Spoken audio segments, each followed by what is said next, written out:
when you're using a certain piece of machinery, like what are the things that not only that can go wrong, but what are the things that represent a hazard to an operator or people nearby when things do eventually go wrong.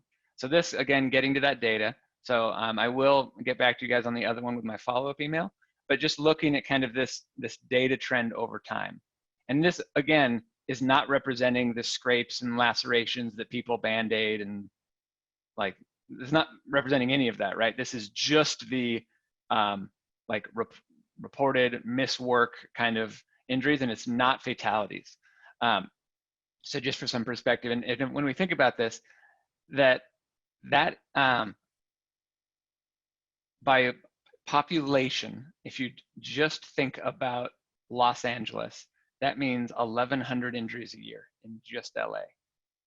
Like, that is mind-blowing. And that's every single year. And this is where I think this might be new for people. So we dig a lot into when injuries happen and on what kinds of machinery.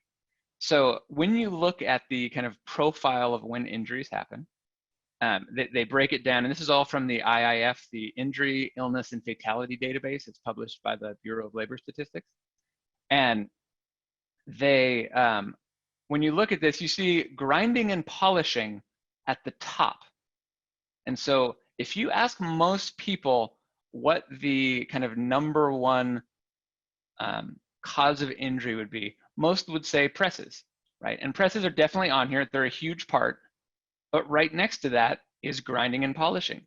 And grinding and polishing, for whatever reason, whether you're talking about buffers or bench grinders or surface grinders, those tend to be seen as, you know, not super hazardous machines. That's not someone that's not a machine that people are super cautious around.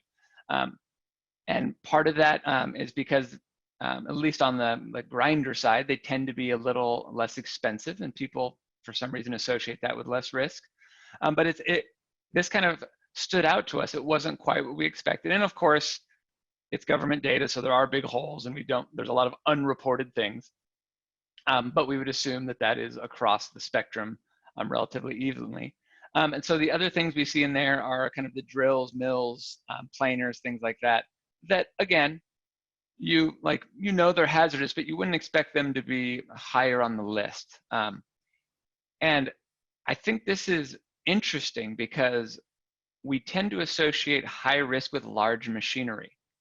And when we think about the grinders and the sanders, like as the small stuff, we don't necessarily spend the same amount doing safety on that little stuff. So if we had better data, right?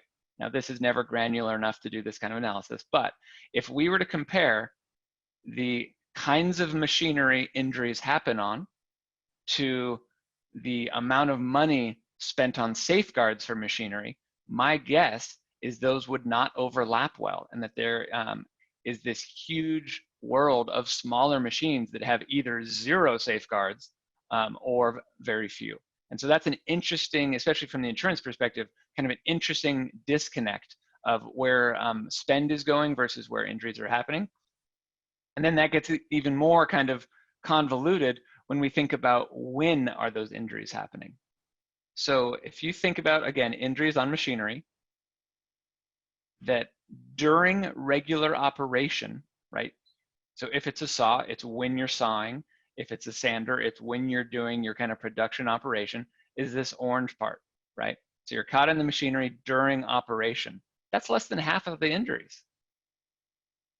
And if we think about when we're doing risk assessments, do people really think about hazards outside of the time that someone is doing the operation, right?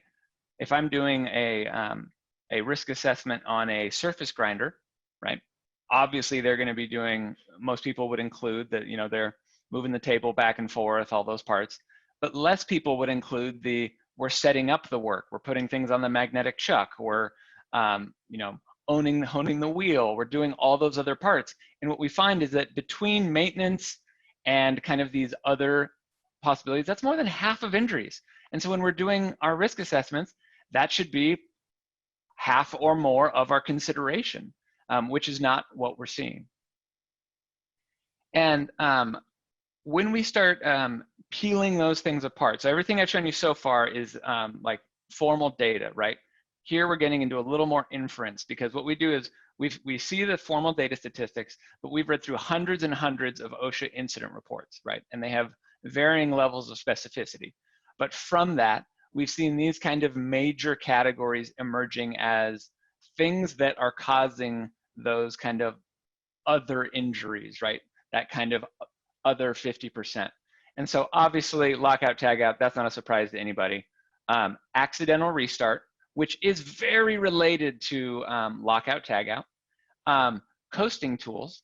So by this, I mean, you're using, let's go with the surface grinder, right? So surface grinders tend to have a big grinding wheel that's almost fully enclosed on top.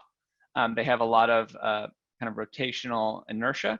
And so what happens is you turn the machine off, and people will often start reaching for a magnetic chuck and don't remember that that wheel is going to spin for another 3 minutes, and it gets the top of their hand, right? And luckily, that's often a laceration and not an amputation or anything. But you go into some other machines, like some of the larger, like a bandsaw with large rotating cast iron wheels, those coast for a long time. And if you think about a bandsaw again specifically, the first thing we're all taught to do, whether you're in the production world or you're learning in wood shop, people are taught that the first thing they should do to be safe is to adjust the blade guard, right? You walk up to a tool, you adjust the blade guard to be about 1/4 inch above your material. But guess what? If someone else used that tool recently, that could still be spinning. You have no visual cue because it might be a fine-tooth blade. There's no auditory cue because it's pretty silent, and the first thing you're taught to do is reach for the blade. That blows my mind, right? So there should be an expectation that when you walk away from a piece of equipment, it's not hazardous anymore. And then lastly is e-stop, right? You can argue about if e-stop is formally required, right? I would argue in California, it's a little more easy to argue, but it isn't explicitly required in most regulations if you can show some that it doesn't represent an extra hazard and things like that. So, but that's something where if you think about something like a bench grinder that has a black rocker switch on a black background with the little 1 and 0 symbol, and you're thinking, you know, something bad is happening and I have a second to avert this crisis, I can never remember as an electrical engineer if the 1 or the 0 is off and it's black on black, and it's just, it's not likely you're going to be able to hit that. And so one of the benefits of an e-stop, of course, is that it is a standard big red button that has performance requirements.